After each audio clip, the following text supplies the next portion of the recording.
Welcome back, guys. Video number 3. So session number 3. Little change of scenery. Just a little bit. We're now in the dining room. I made my husband hang something on the wall behind me, so I just hung my quilt up on top of that.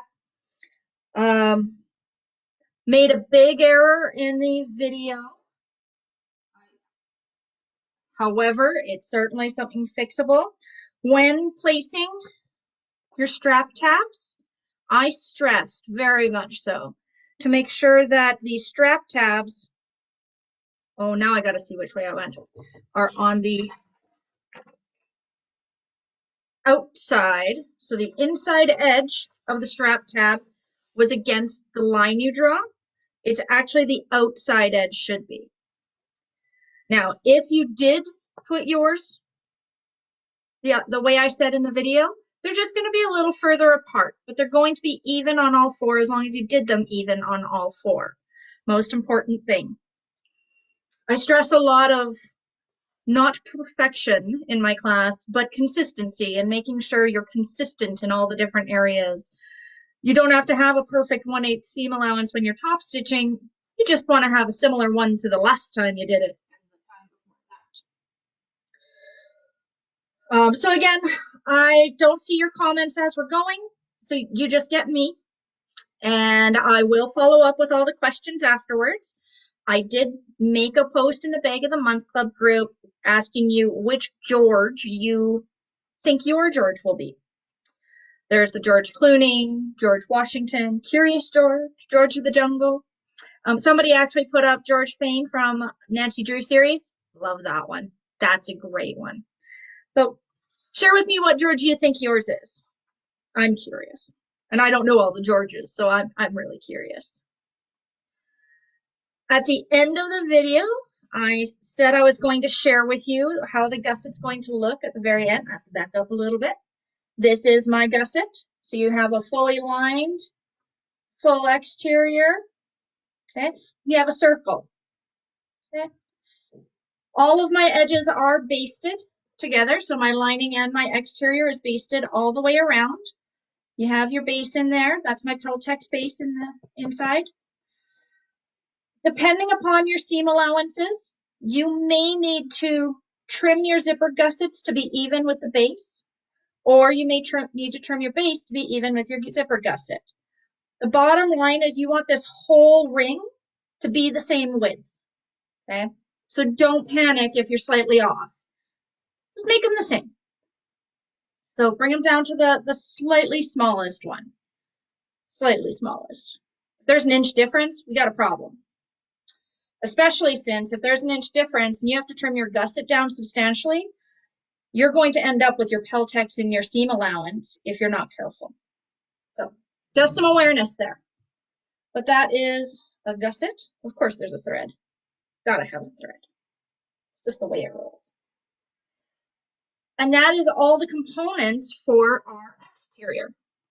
So we have 2 main panels, we have our handles, we have a strap, and we have our gusset. So now some lining. So the lining, we have 2 zipper pockets, and we have 1 large slip pocket that goes across the entire lining panel, and we can separate it where we want to. So the slip pocket is really nice and easy. I'm sorry, this seems a little more jiggly than my other setup. I'm trying not to touch the table too much because of that. So, and when I'm sewing, it might get a little seasicky. Sorry. So let's go back. The slip pocket is a large rectangle, and what we're going to do is fold it in half right sides together. Okay, so fold in half. Then we're going to sew along that long edge. Okay, leave the 2 ends open, and we will turn that right side up. We're not going to do anything fancy with our slip pocket. It's nice and easy. See if I can actually do this. Are you guys listening to the Spotify playlist? I've been trying, but I don't want to have background noise when I'm on here. I don't want it to overwhelm the sound. Very lime green too. So I'm going to give this a really good press, pushing the seam down. I'm going to tilt you down so you can see my workspace too. All right. Hopefully it's not too much of a boob shot. All right, so ironing board.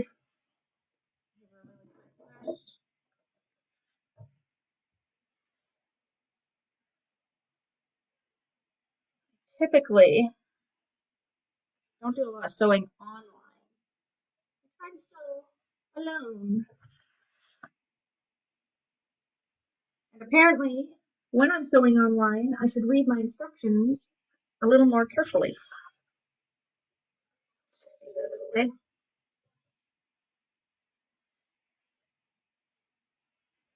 I'm just giving that a good press. I do just have my little tiny iron out here. It's not my usual sewing section, but I've been working on this quilt out here lately because it's the only place I could put my quilt up. I don't have a space for a design wall in my sewing room. And I'm so close to being done it.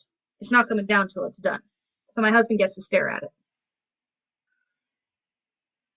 In fact, we're 5 after 2. I'm going to apologize in advance. When my husband gets home, the dogs will bark again.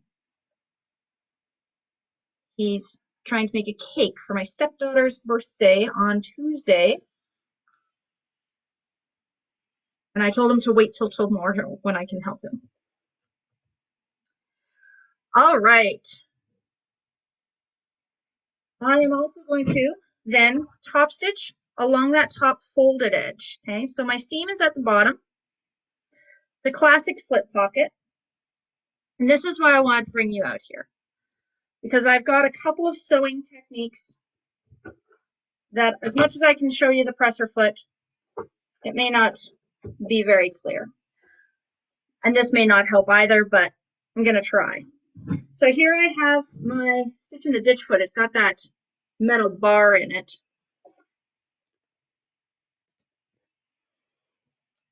And I am increasing my stitch length. I'm thinking Bernina needs to do a product placement donation. They should be paying for this. Okay, and I'm pressing my fabric up against that bar and have my needle all the way to the left.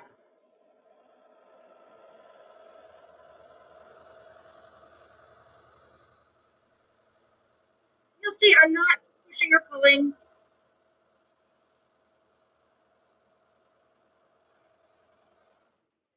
Just guiding, okay?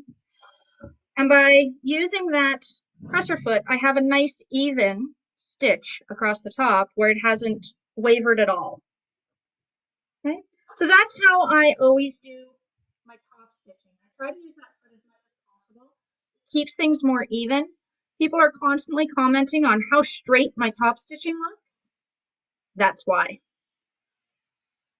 All right, so now I need a lining body.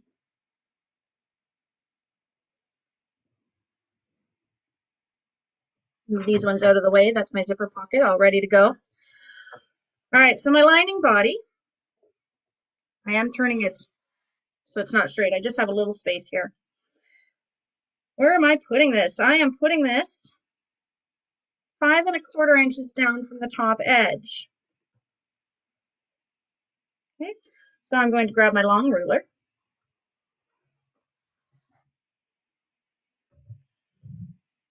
And 1, 2, 3, 4, 5 1/4. I'm making sure that the top edge of my fabric is underneath the same line, 5 1/4. I'm just going to lay that butted right up against the ruler. Okay. Got a couple of clips. You'll notice that your pocket is actually a little bit longer than the main panel. I'd rather make it a little bit longer than it be too short. Okay. So now you can pin, you can clip, do whatever your heart's content here. I am a bit of a pinner when it comes to wanting a pocket straight. that way. All right, so I have my pocket in place, but I may want to section it out. And before I take it over to baste the sides and top stitch the bottom, I want to put those lines in. Because when I go to separate my pockets, I'll typically come stitching across the bottom, pivot in a spot, come up, do some extra stitches, come back down, and keep going. I'm not sure that that makes a difference, but I like it. Seems more continuous. So I'm just going to grab my smaller ruler. Oh, I did not bring any marking tools with me, did I?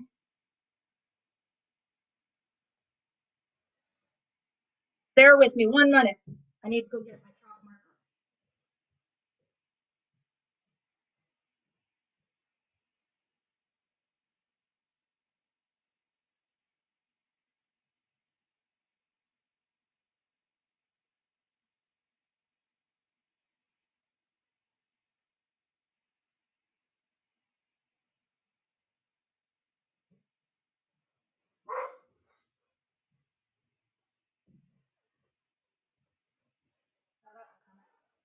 All right, we got chalk. So I'm just going to guesstimate where I want it. This gives me enough space that I can slip a cell phone in there.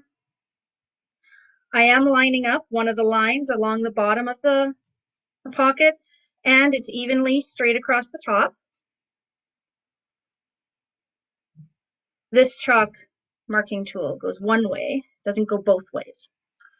And then let's do 1.5 inches to put a pen pocket in there. 1.5 inches allows me to use some of those fatter pens that people give out and some of those skinnier ones. So this time I'm using that line, but again, making sure that it cross-references with another line so that everything's straight.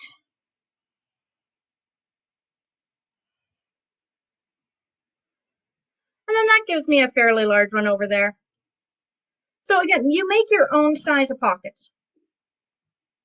If this is a knitting bag, you might want these for knitting needles, and maybe you just wanted to top stitch the bottom of this instead of top stitching it onto the lining. Then you can slip your knitting needles all the way through. Just an idea. I'm just saying, have a plan. That's all. So let's go sew this. This one I don't have any special techniques for you, but I am going to take that stitch in the ditch foot off and put a regular presser foot on. Move my needle back to the center because there's a line on the foot that tells me center.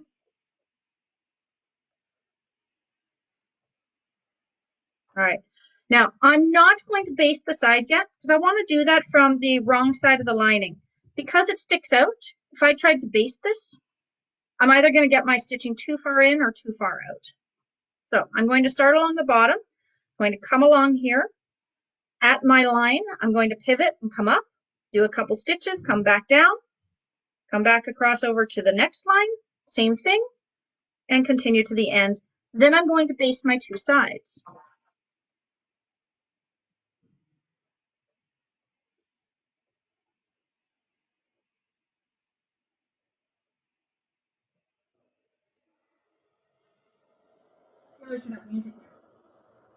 Spotify playlist should be playing for you guys now. Oh yeah, see, that's really bouncing. I'm sorry. All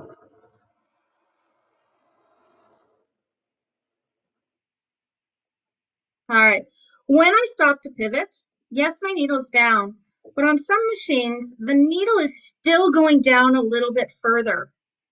And you'll know this because when you go to turn your hand crank towards you, the needle goes down a little further before it starts coming up. If your machine is one of those, every time you go to do a pivot, I recommend pushing that needle all the way down and have it start coming up before you pivot your project. The reason for that is because your bobbin is still catching on the bottom, and you may end up with one of those angled stitches where it's actually missed that one stitch right there, so it's skipped it.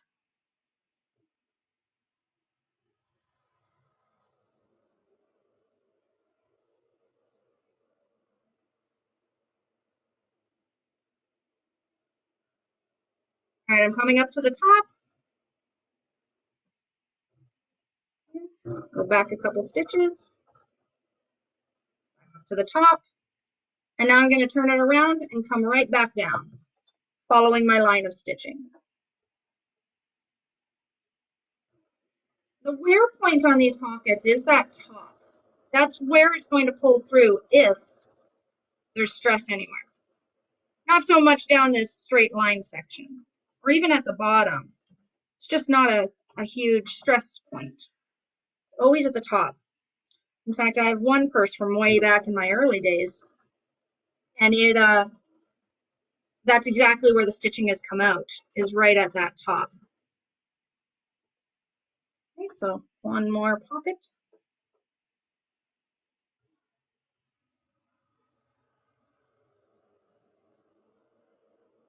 Figure out the speed that bounces worse so I don't do it.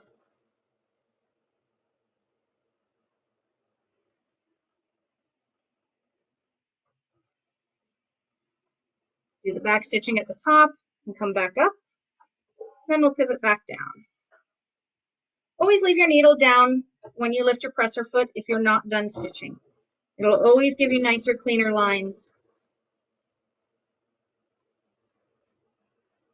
And I am stitching directly on my previous line of stitching when I come back down. And slow and steady. That's how you get straight lines. Don't try to stitch with your presser foot up though.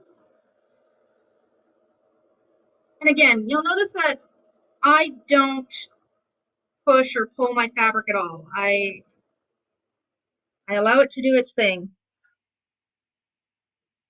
It's the machine. It knows what it's doing better than me, in my opinion.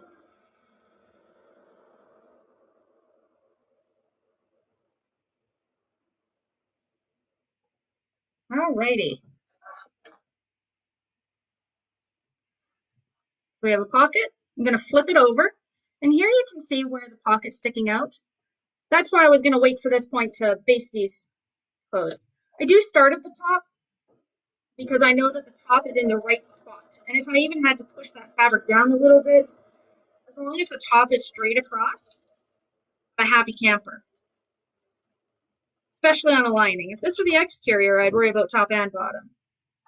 But this being a lining, if that top of the pocket weren't straight and you were seeing it from the top of the bag and you look down into it, you would notice.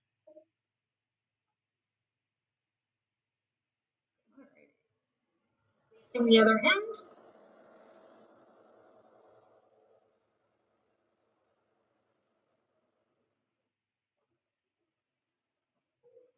All right. Now you notice I haven't trimmed those threads yet. There's one reason for that. Most of those threads are going to come off when I trim that fabric. I'll just push them out that way. Yeah, rotary cutter. That's how I roll. You can use scissors if you're better at that. One. Push those threads out. And two.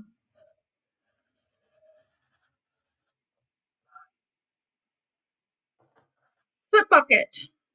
Now, I do the slip pocket before the zipper pocket for one reason. During construction of one of my prototypes, I may have done the zipper pocket first and then did this beautiful slip pocket. And when I did that, I managed to stitch my entire zipper pocket closed. So slip pocket, then zipper pocket. All right, so we have two zipper pockets, one on each lining. Both of these are necessary. I know I've stressed this in the past, but you know, we're still gonna do it. So we have a couple of steps here. We have a very counterintuitive step, which is actually putting your lining pieces onto your zipper. What you're doing is you're taking your zipper, it's going to be right side up, and it's going to lay across the top of one of your lining pieces. You're then going to press your fabric away from your zipper. You're going to do the same with the other one. That is the right side of your zipper, wrong side of your fabric. I haven't pressed this one yet. Let me do that.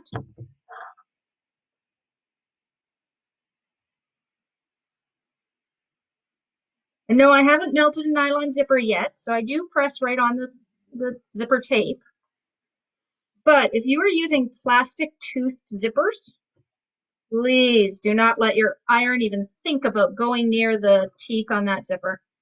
I got 2/3 of the way through a bag and it had a lot of curved zippers and I was using some big plastic teeth zippers. And I managed to melt 3 teeth and had to tear out half the bag to fix the zipper. All right, so right side of the zipper, that is the wrong side of the fabric, and that is correct. Okay, so now I'm going to take the other lining,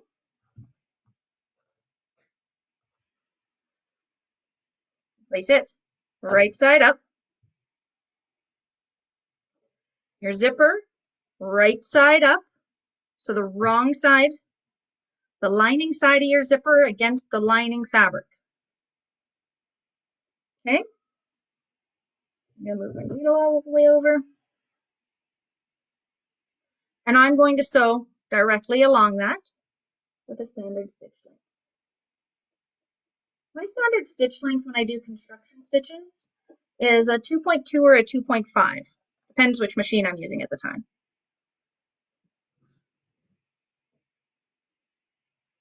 I'm not changing out my presser foot because this presser foot will actually get close enough to that zipper, those zipper teeth.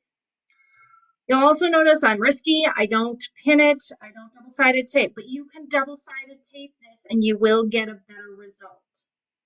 This is after years of practice. I do not suggest doing this at home.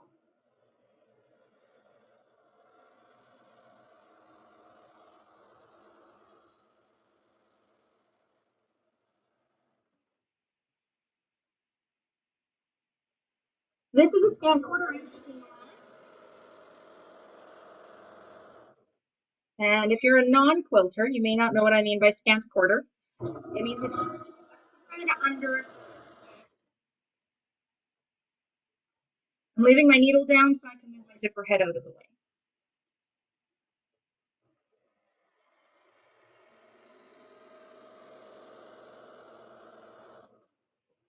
All right.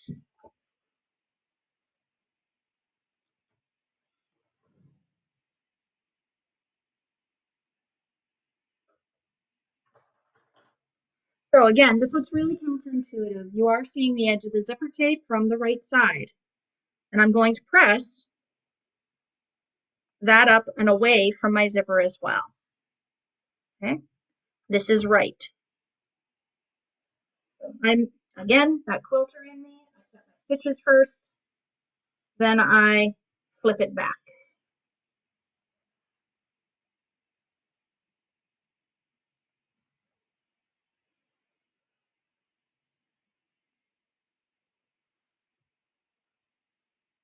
Trying to keep an eye out for my husband. I'm wondering if I can get the dogs out fast enough that they won't bark at me, or bark at him, not at me.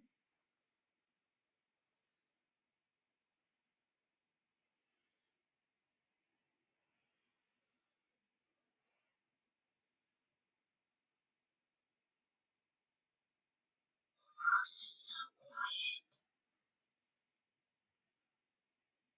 I normally have some kind of dog party going on in my living room when I'm sitting out here because they're excited I'm out here. All right. So that's pressed. Okay. I'm going to set that aside for a moment. Zipper facing. I use a zipper facing in all of my bags, all of my instructions. The zipper facing keeps you from seeing the raw edge of the zipper inside the zipper pocket. Okay. So the facing is 2 inches. I want to say it's 14 inches long. Hold me to that, but I think it is. And we have a couple of measurements on our pattern. And if I don't read this, I will give them to you wrong.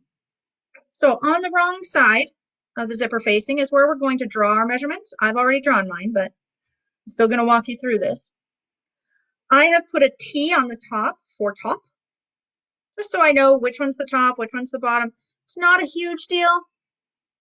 Pretty centered, but still. You're measuring down 3/4 of an inch. And the way I do this, I'm going to turn this way. Remember, that's my top. Take my ruler, slap her on there. 3/4 of, oh, that's the 1/2 inch side. 3/4 of an inch. Draw a line all the way down. Then going to shift this over 3/8 and draw another line all the way down. You're then going to do more lines. You're almost there. You're going to go from each end. 1 inch in from each end. You're going to draw a line, flip it around. 1 inch from this end, draw a line, and you end up with a box that you're going to sew on. Okay? We are pivoting on those corners. So again, just take note of whether your machine actually is in the fold down position before you pivot it. Okay? We're going to grab our lining with a pocket, my slip pocket. And again, I'm doing this a little sideways so that you can see what's going on. That's the top of my lining. That is the top of my piece, my facing. Shift this over. What's my measurement now? 3 inches from the top edge. That's where we're putting this facing. So 1, 2, 3, laying that right along the top. I'm going to lay this right on there. Now, keep in mind, the box is exactly where your zipper pocket's going to be. So it's about 1 inch, give or take, above that slip pocket. Okay. Now, you want to make sure it's centered side to side. So something I do is I actually center my ruler so that it's on equal points at each end. And then center my piece on the measurements there. So here, my edge of my fabric comes to the 18 3/4 mark. And here it's 1/4 past the 1. So that means my ruler is centered, and then I can come in 1 inch and 7/8, and I can come in 1 inch and 7/8, and it's centered. So you're just finding your best way of centering this. Another way of doing that would be to fold your main panel in half, fold your facing in half, and line up that crease. Okay? Another way to find a center. Neither's right, neither's wrong. They're just two different ways of doing it. Pin in place. Have you ever heard of sew tights? They're these little magnets that you can use to hold your layers together. Well, they work here too, as long as you're not afraid of having a magnet come near your sewing machine. Some people are, some people are not. But they're actually quite cute. And they come in little dots or they come in rectangles. They work really well for this kind of thing. You could toss one here, you put one underneath, and then you put the other top on top, and it works really well. All right, let's put my needle back in the center. Still on my construction stitch. What we're now going to sew is that exact box. We are going to, I don't start in a corner. I start on a long straight edge. I don't backstitch. I'll sew starting here, come all the way down, pivot, pivot, back to the end, pivot, pivot. And when I get back to this point, I keep going about another 6 to 10 stitches. It saves me from backstitching, but it still gives that security. So let's do this.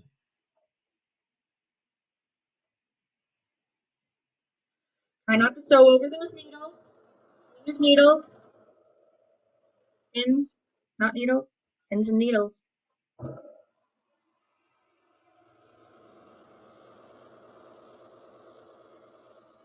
You know what else is really great for this point is a walking foot to make sure that neither of your layers shift on you. on my corner, my pivot. Now here's the geek in me. I do count the stitches that are coming down as I want a nice and even box. So as I stitch down this, I'll just mentally keep count. Then when I get to this other end, I'll use that same number of stitches. That's the geek in me. 5 stitches.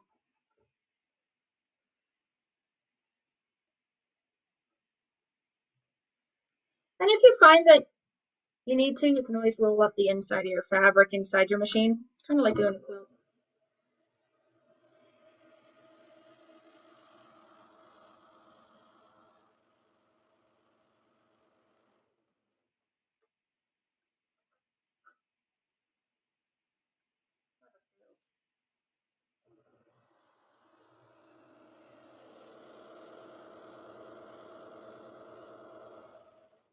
One more pin.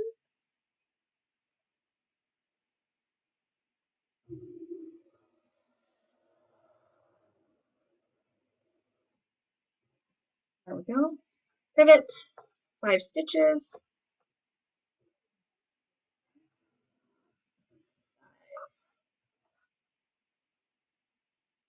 I don't know, it kind of just accommodates the OCD in my brain.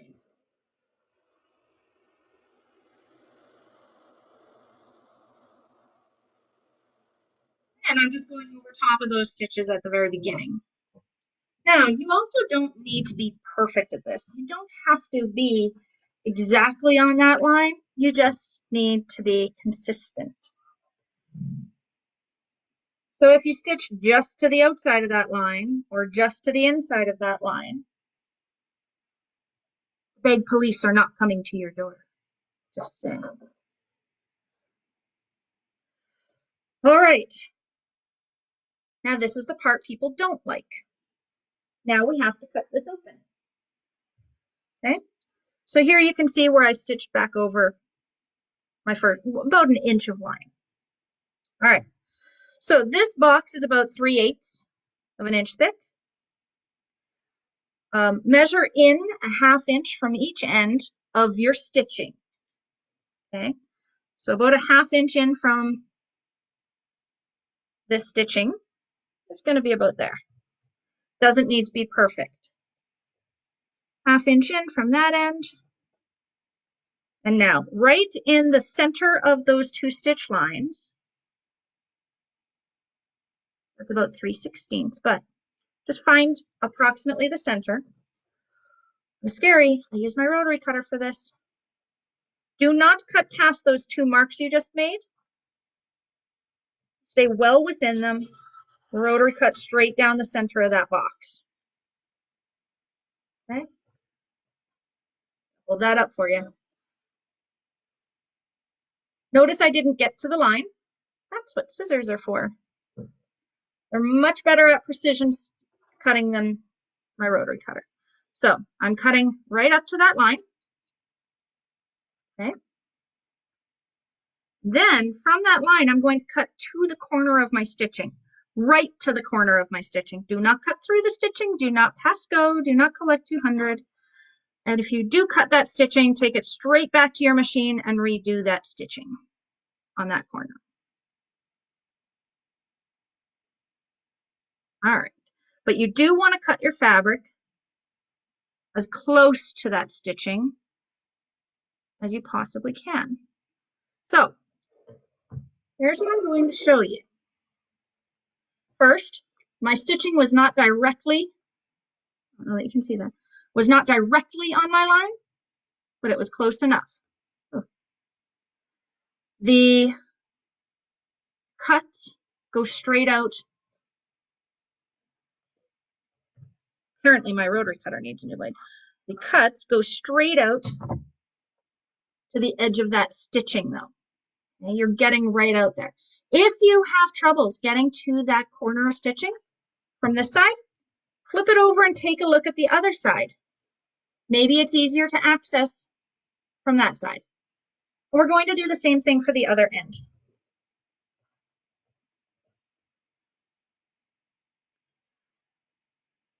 Right up to my line, my mark, then angle it straight out to my corner.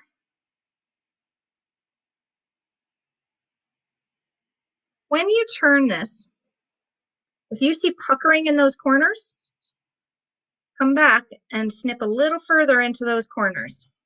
So again, I'm going to show you the back side. You can see I'm getting right up to that stitching. Alrighty. Turning you again so you can see the ironing board. Not a big space. Here's how I did this. And this is some technique I've picked up from other designers, right, Samantha? Press it up and over, okay, right along your stitch line. Okay. From both sides.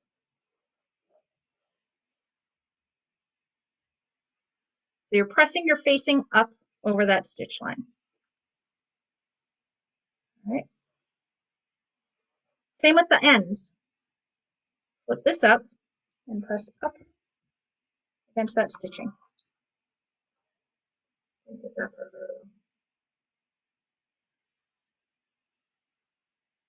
Extra pressing is never going to hurt you. Just saying. Keep your cord out of the way. Press in that end.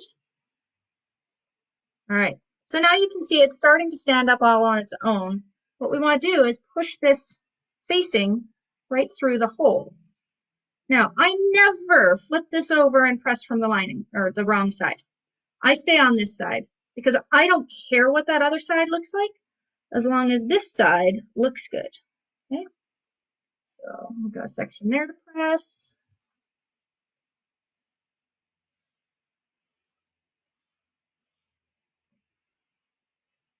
Right up to this corner. Take your time, push your fabric through. Pull it snug on the back on these corners. Hold it down and get your iron over there. But take your time. A nicely pressed pocket makes a world of difference.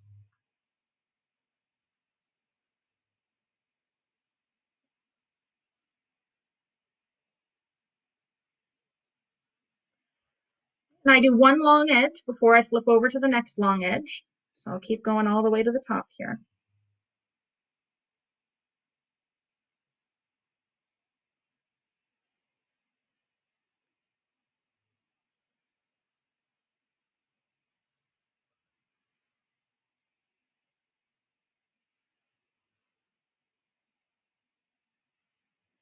Now I've heard wonders about the spit method, but right now with what's going on, I don't think I even want to go there.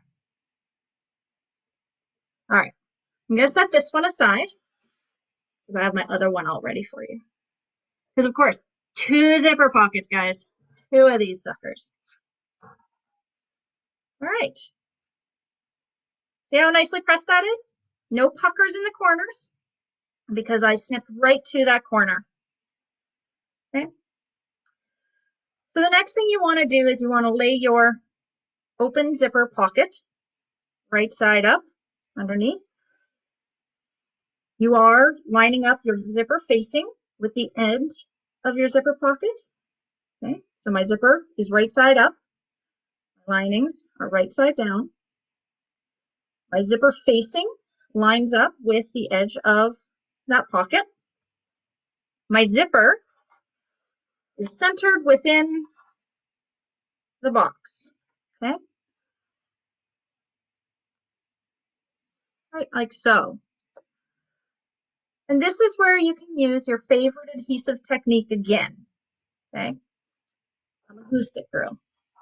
Glue stick doesn't stay on my fingers. It works really well for me. So once I've got it positioned, what I will do is I'll flip the top down, glue stick, and put it on the edge of my zipper tape, not going past my stitching that I did there. I know it's invisible glue when it's dry, but you know, nobody wants to see it anyways. I always feel there's a texture difference anyways. And we're going to set that right back down on top, fiddle with it so it's lined up perfectly. Something you may not know is on your zipper tape, there are lines of stitching. Look really, really close at your zipper tape, and you're going to see the weave goes two different ways almost. Like there's some that goes this way, and then all of a sudden there's a mishmash closer to the teeth. With using glue, I do just want to press that so it sets it quickly.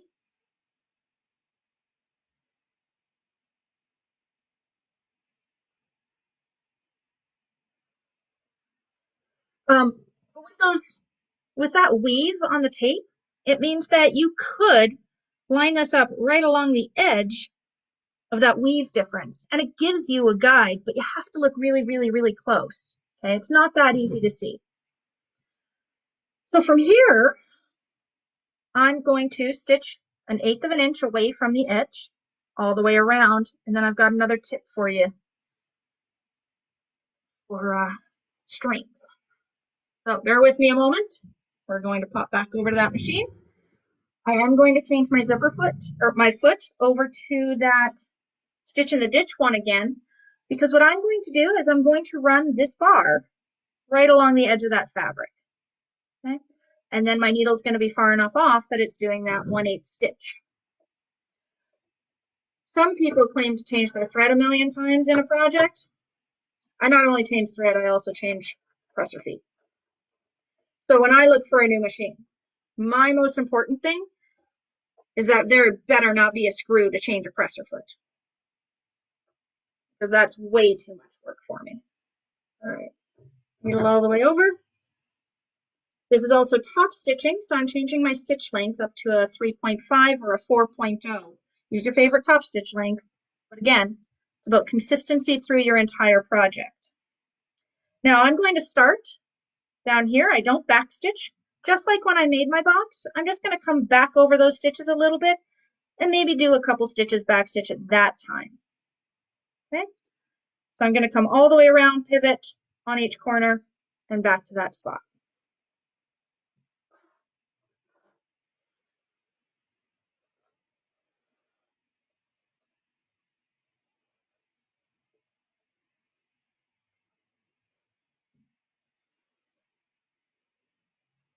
If you guys have tips and tricks to share, definitely do. Just because I do it one way doesn't mean it is the only way. Although sometimes I might tell you that isn't right. And if you ask some of my friends that I've taught sewing to, I don't hesitate to tell them to tear something out. Just came across my zipper head, so I'm just moving the zipper head out of the way. In fact, I'm going to lift my presser foot a little higher to do that. There we go. Typically, your machine does have that extra little bit of lift in the presser foot. So if it lifts, but you still need a little more space, lever in the back a little more. You might find that it goes a little higher than you anticipated.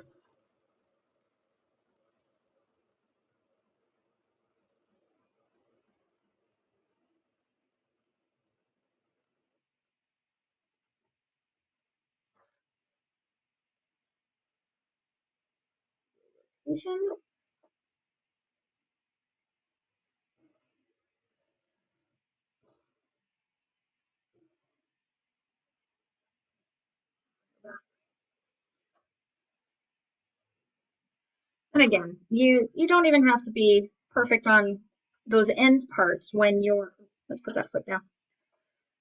It doesn't need to be the same distance as the rest of the stitching as long as both ends are equal. Consistency. Yeah, drill that into you guys. Consistency.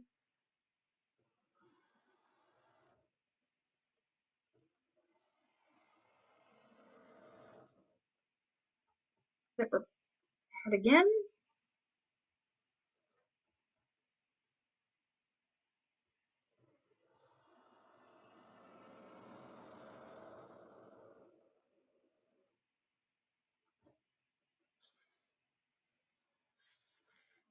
Rotation.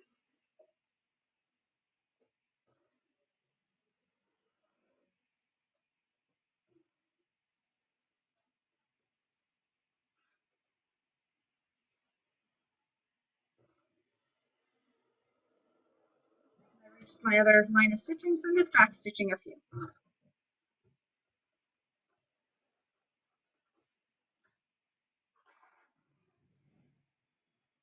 Zips.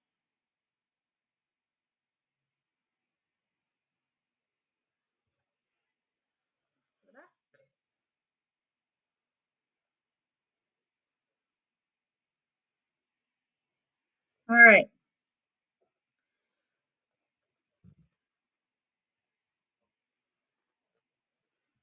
I'm gonna pull those pins out.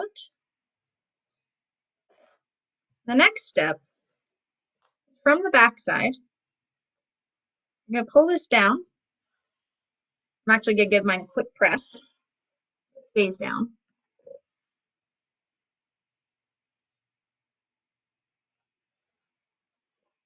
You're gonna see that you have one lining is about an inch longer than the other. We're going to trim that off. It just saves me from making you a bigger cutting list with two different sizes of lining pieces for your zipper. And then trying to remember which one's the short one, which one's the long one.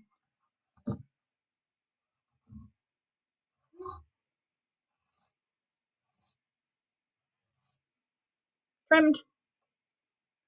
What we're going to do is we are going to lift our pocket, pull this out of the way. You're going to stitch down that side.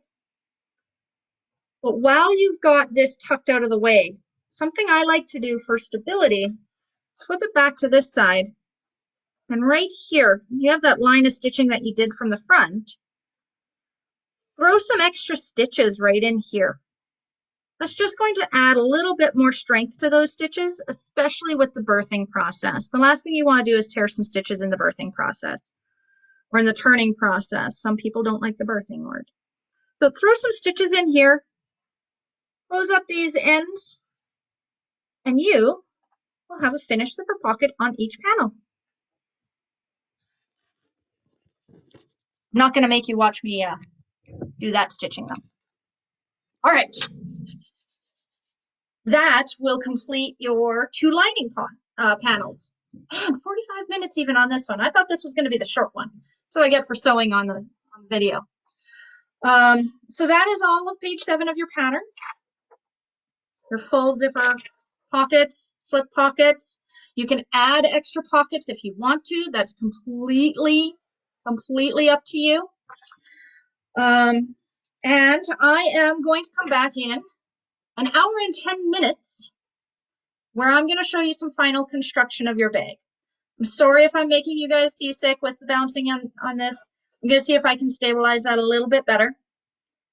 But I think you guys want to see how the final components go together and do that sewing together. So, hour and 10 minutes, I will be right here. And you will be right there. I'll see you guys soon.